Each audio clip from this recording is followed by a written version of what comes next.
오늘의 말씀은 디도서 2장 1절부터 15절까지 말씀입니다. 오직 너는 바른 교훈에 합당한 것을 말하여 늙은 남자로는 절제하며 경건하며 신중하며 믿음과 사랑과 인내함에 온전하게 하고 늙은 여자로는 이와 같이 행실이 거룩하며 모함하지 말며 많은 술에 종이 되지 아니하며 선한 것을 가르치는 자들이 되고 그들로 젊은 여자들을 교훈하되 그 남편과 자녀를 사랑하며 신중하며 순전하며 집안일을 하며 선하며 자기 남편에게 복종하게 하라. 이는 하나님의 말씀이 비방을 받지 않게 하려 함이라. 너는 이와 같이 젊은 남자들을 신중하도록 권면하되 범사에 내 자신이 선한 일에 본을 보이며 교훈에 부패하지 아니함과 단정함과 책망할 것이 없는 바른 말을 하게 하라.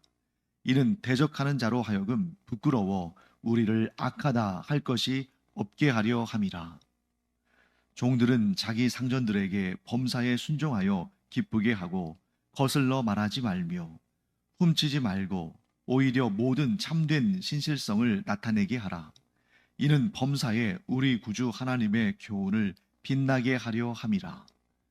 모든 사람에게 구원을 주시는 하나님의 은혜가 나타나 우리를 양육하시되 경건하지 않은 것과 이 세상 정욕을 다 버리고 신중함과 의로움과 경건함으로 이 세상에 살고 복스러운 소망과 우리의 크신 하나님 구주 예수 그리스도의 영광이 나타나심을 기다리게 하셨으니 그가 우리를 대신하여 자신을 주심은 모든 불법에서 우리를 속량하시고 우리를 깨끗하게 하사 선한 일을 열심히 하는 자기 백성이 되게 하려 하심이라. 너는 이것을 말하고 권면하며 모든 권위로 책망하여 누구에게서든지 업신여김을 받지 말라. 네, 오늘 바울은 이제 본격적으로 디도에게 그가 어떤 일들을 수행해야 되는지를 어, 알려줍니다. 이런 일을 해라 하고 말해주는 거죠. 그 중에 첫 번째가 늙은 남자들에 대한 권면입니다. 오늘 본문에는 늙은 남자, 늙은 여자, 젊은 여자, 젊은 남자 이렇게 네 부류의 사람들이 등장하는데 그 각각에 대해서 이렇게 가르쳐라, 이렇게 교훈을 해라 하면서 권면하는 것이죠. 자, 가장 먼저 등장하는 부류는 늙은 남자입니다. 이 늙은 남자에 대한 성경 원어, 헬라어는 프레스비테스란 단어예요. 프레스비테스. 그런데 우리가 앞에서 장로들 했을 때 그 장로들에 해당하는 단어와 발음이 비슷하죠. 장로들은 프레스비테로스예요. 프레스비테로스. 그리고 늙은 남자들은 프레스비테스. 비슷하긴 합니다만 다른 단어를 썼습니다. 그건 뭘 의미하냐면 지금 이 늙은 남자들에 대한 권면이 장로들이 아닌 다른 사람들, 다른 대상들을 의미하는 겁니다. 이미 장로들에 대한 권면은 앞에서 했죠.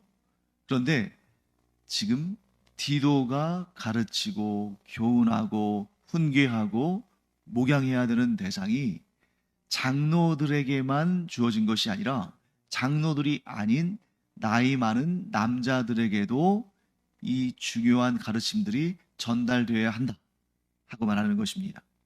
자, 그렇기 때문에 교회 안에 있는 모든 사람들, 그러니까 일부의 사람이 아니라 모든 사람들이 이 디도,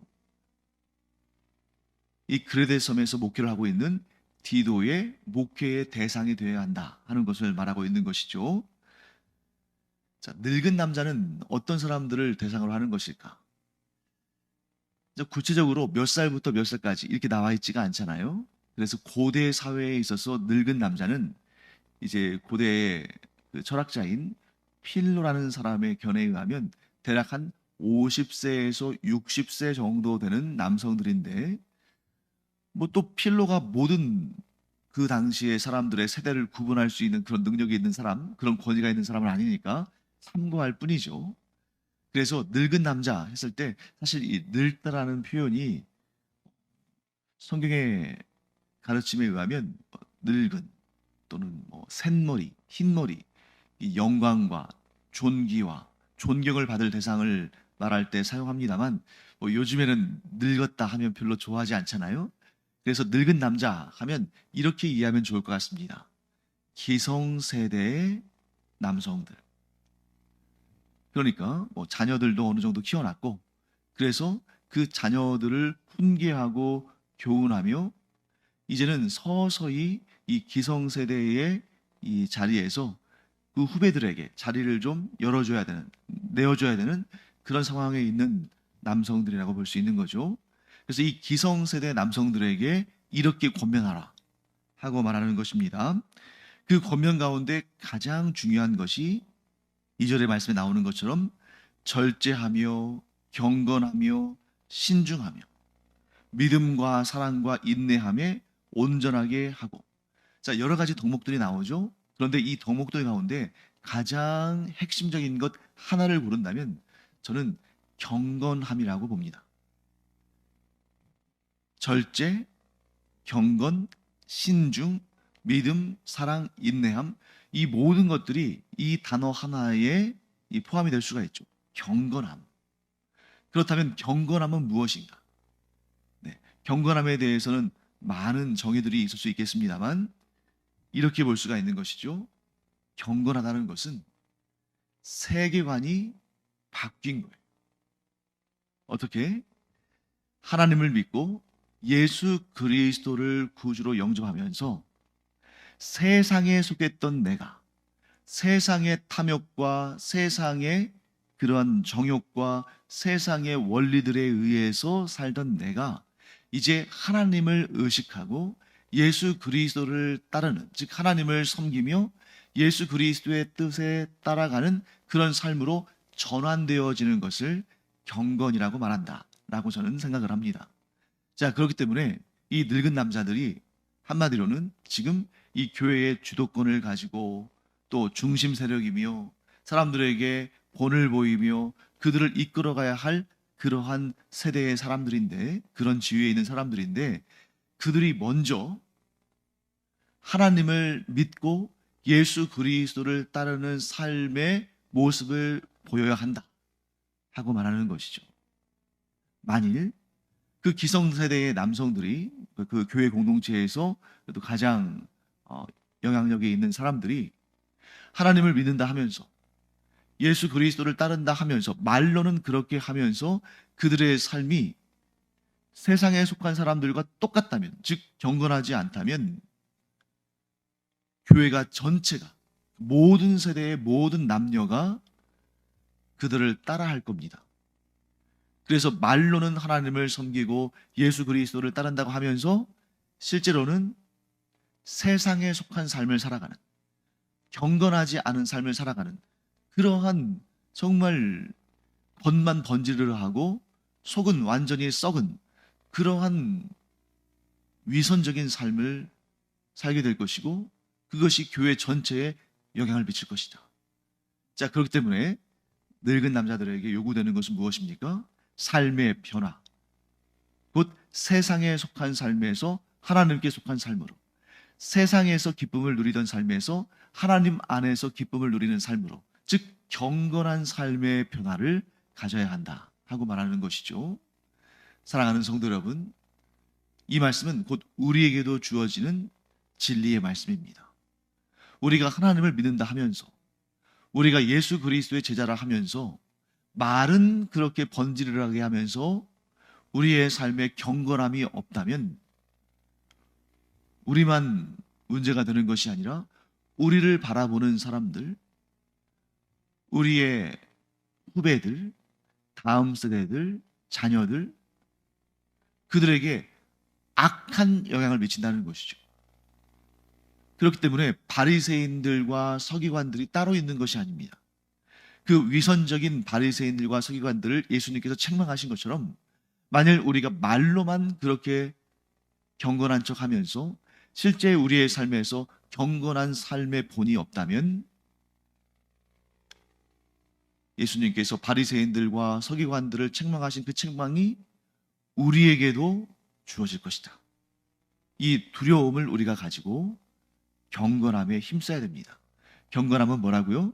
세상에 속해 살던 사람들이 이제는 그 헛된 삶을 버리고 하나님께 속한 자들로서 하나님을 기쁘시게 하는 삶을 사는 것이다. 이렇게 정의하도록 하겠습니다. 자, 그 다음에 이제 3절부터는 늙은 여자가 등장하죠. 그 늙은 여자가 등장할 것이고, 그 다음에 4절에는 또 젊은 여자들이 등장하고, 그 다음에 또 젊은 남자들이 등장하잖아요. 뭘 의미하냐면 모든 세대의 사람들을 교훈해야 되고, 그 모든 세대의 사람들이 방금 우리가 말씀을 나눈 것처럼 경건한 삶을 살아야 된다. 즉 디도에게 이렇게 말하는 겁니다. 디도야, 네가 좀 나이가 젊은 편에 속하지만 그러나 너는 늙은 남자에서부터 늙은 여자와 젊은 남자에 이르기까지 그 교회 안에 있는 모든 세대의 사람들이 너의 목회의 대상이 되고, 그러므로 내가 그들을 사랑함으로 훈계하고 이끌고 가르치고 때로는 책망하고 권면하면서 하나님께서 너에게 맡기신 그 사명을 감당해야 되는데, 그러므로 네가 편하다고 해서 젊은 남자들 혹은 다음 세대들 이런 사람들과만 이렇게 교제하고 그들만 가르치고 훈계하는 것이 아니라 늙은 남자, 늙은 여자, 즉 기성세대의 남녀들 뿐만 아니라 젊은 여자와 젊은 남자, 곧 그 다음 세대를 이끌어갈 그런 사람들에게도 내가 그들 전체를 대상으로 이 말씀을 가르쳐야 한다 하는 것입니다. 자, 그리고 제가 이렇게 쭉 보니까 다양한 덕목들이 나와요. 그래서 3절 말씀 보시면 늙은 여자로는 이와 같이 행실이 거룩하며 모함하지 말며 많은 술에 종이 되지 아니하며 선한 것을 가르치는 자들이 되고 그들로 젊은 여자들을 교훈하되 하면서 쭉 나옵니다. 자, 각 세대마다 그 세대의 독특한 특징들이 있어요. 예를 들면 3절 말씀에 늙은 여자들에 대한 훈계, 교훈을 보면 행실이 거룩하며 모함하지 말며 많은 술에 종유되지 아니하며 선한 것을 가르치는 자들이 되라. 자, 이러한 덕목을 우리는 뒤집어서 볼 수 있어야 됩니다. 그러니까 이 당대의 여성들, 특히 이 늙은 여성들의 특징이 뭐냐면 행실이 거룩하지 않고 모함하지 말며, 그러니까 뒤에서 수근거리면서 있지도 않은 그런 말을 지어내며 아주 억울함이 발생하는 그런 일들이 있다는 거죠. 왜? 모함하니까. 그래서 나이든 여성들이 모여서 있지도 않은 그런 스캔들 같은 것들을 막 들춰내고 사람들에게 좋은 일이 있으면 그 좋은 일을 오히려 나쁜 것으로 해석하고 수근거리고 이런 모함하는 그런 일들을 했다는 거죠. 그러니까 지금 뭐라고 말합니까? 모함하지 말도록 가르쳐라. 그러니까 이런 구체적인 내용들이 나온다는 거죠.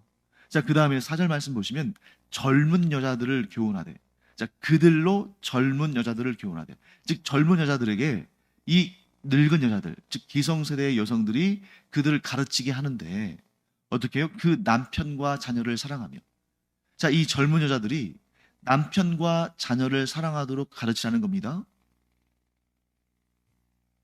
누구를 통해서? 늙은 여자들을 통해서. 그러니까 아마도 뭐 시어머니나 친정어머니나 뭐 또 교회에서 또 선배로서 이런 내용들을 가르치라는 것인데, 뭘 먼저 얘기합니까? 남편과 자녀를 사랑하도록 가르쳐라. 어떤 문제가 있었겠어요?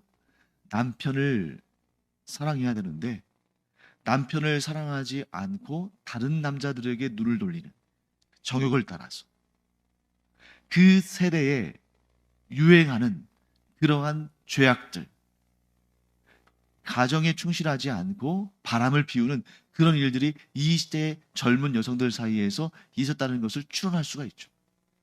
그러다 보니까 자녀를 또 사랑하지 않고 자녀를 내팽겨치고 자기의 그 육신의 소욕을 만족시키기 위해서 살아가는 그런 모습들이 있었기 때문에 이런 것을 가르치자고 말하는 거죠.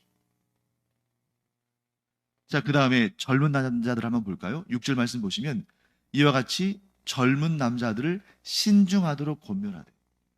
자, 여기서 또 뭐라 할 수 있습니까? 이 젊은 남자들이 신중하지 않다는 거죠.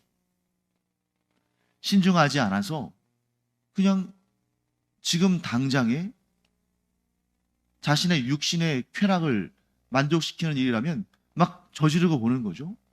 그래서 실제로 오늘날도 마찬가지 아닙니까? 가장 많은 사고를 치는 사람들이 누구겠어요? 젊은 남자들이겠죠. 왜 그렇습니까? 신중하지 못하다 보니까. 뭐 예를 들면 사업을 시작할 때도, 또 이성 교제를 시작할 때도, 또 뭐 자녀를 이제 낳아서 양육할 때도, 이런저런 일들에 있어서 삶의 경륜이 좀 있고, 또 자기의 그 혈기도 좀 절제할 줄 알고, 매사에 좀 어떤 과거에 실패했던 그런 경험들이 있으니까 신중하게 접근하고, 그래도 문제가 발생하는데, 그런데 신중하지 않은 자세로 막 저지르고 보고, 이것이 경건한 것인지 경건하지 않은 것인지도 잘 판단도 하지 못하고, 이러면 문제가 되잖아요.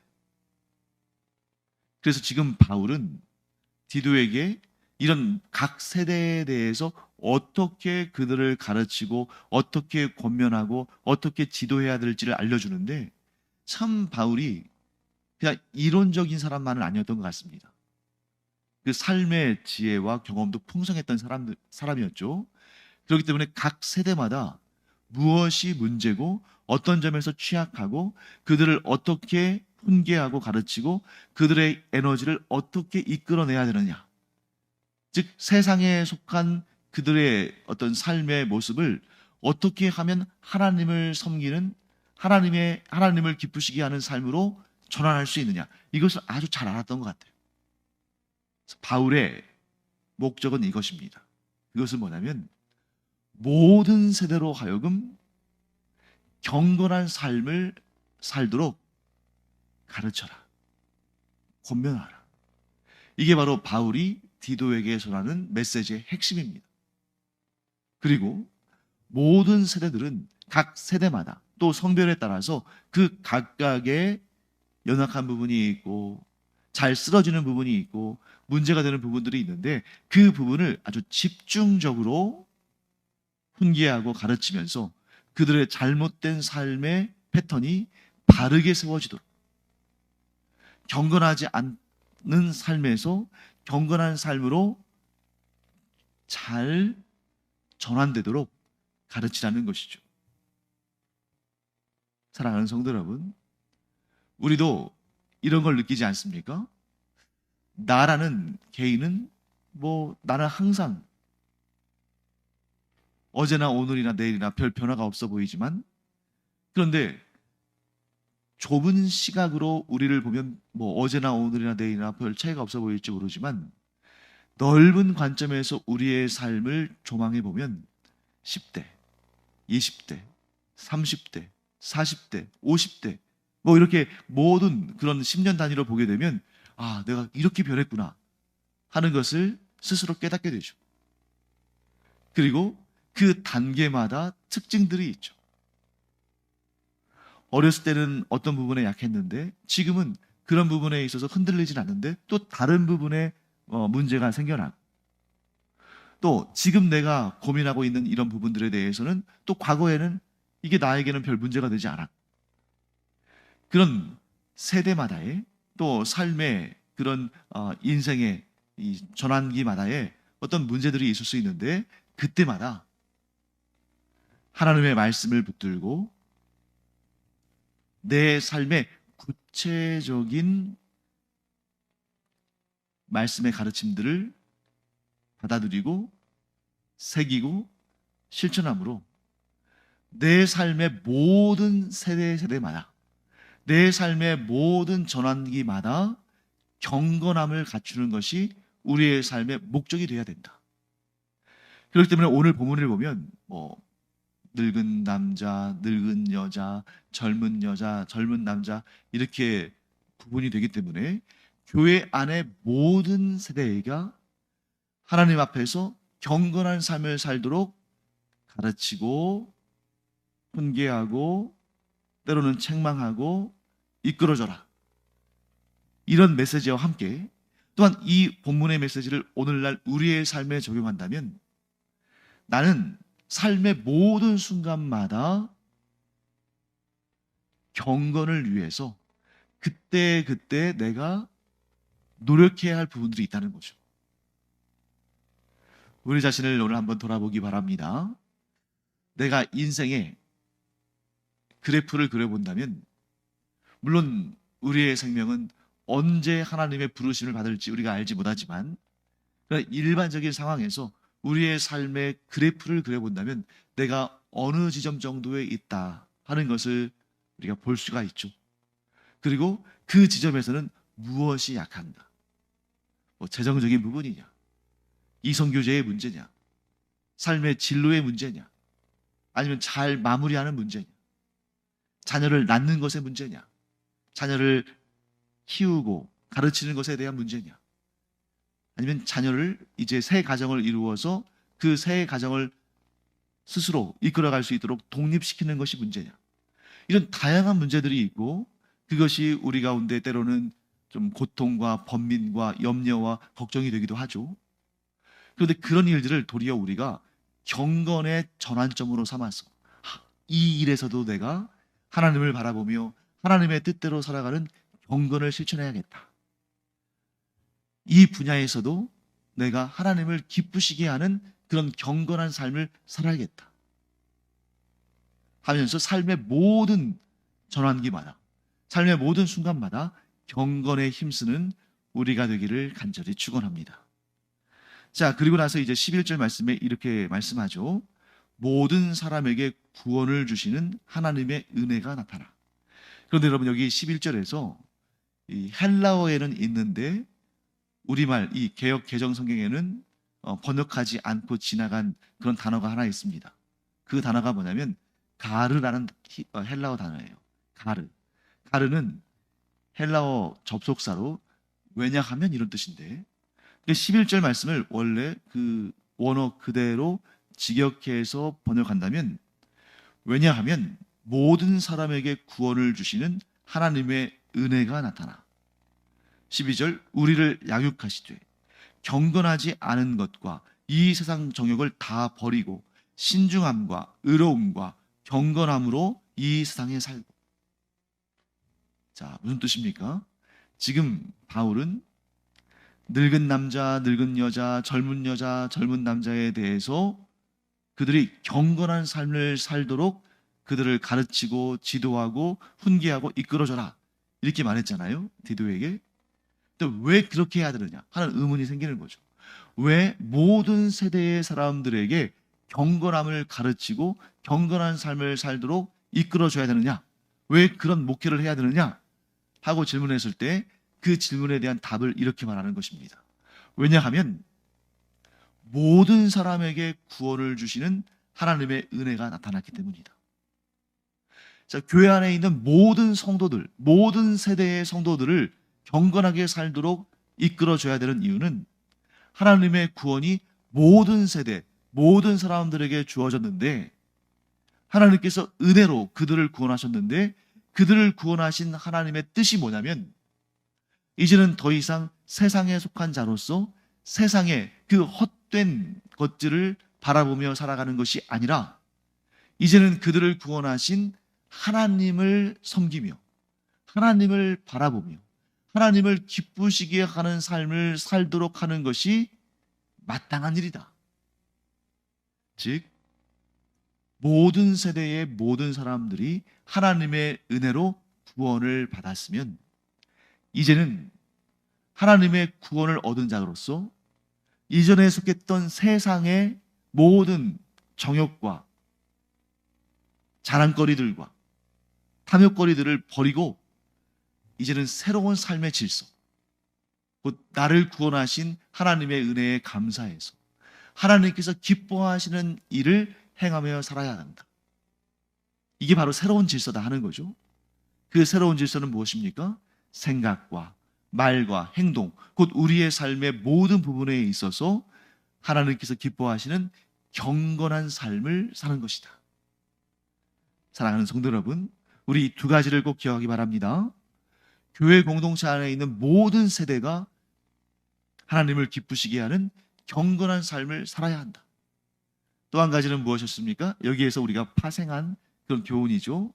내 삶의 모든 세대에서, 내가 삶의 모든 순간 나의 인생에 있어서 유아기, 청소년기, 청년기, 장년기, 노년기를 거치잖아요.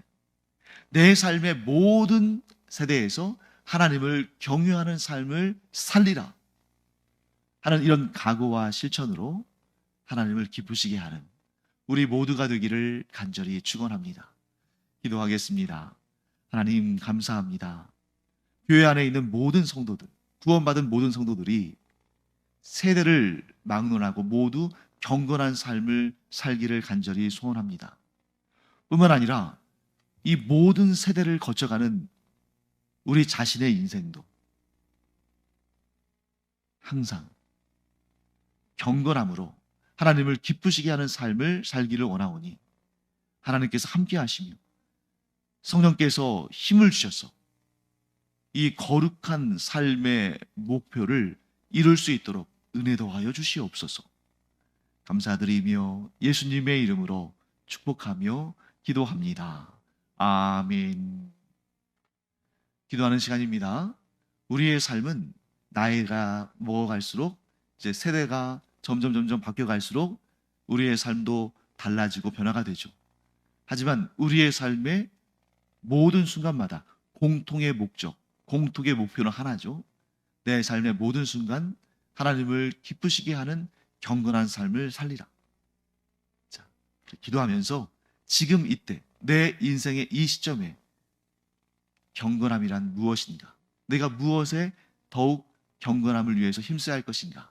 하는 것을 생각하고 기도하고 이루어가는 우리가 되기를 축원합니다. 기도하겠습니다.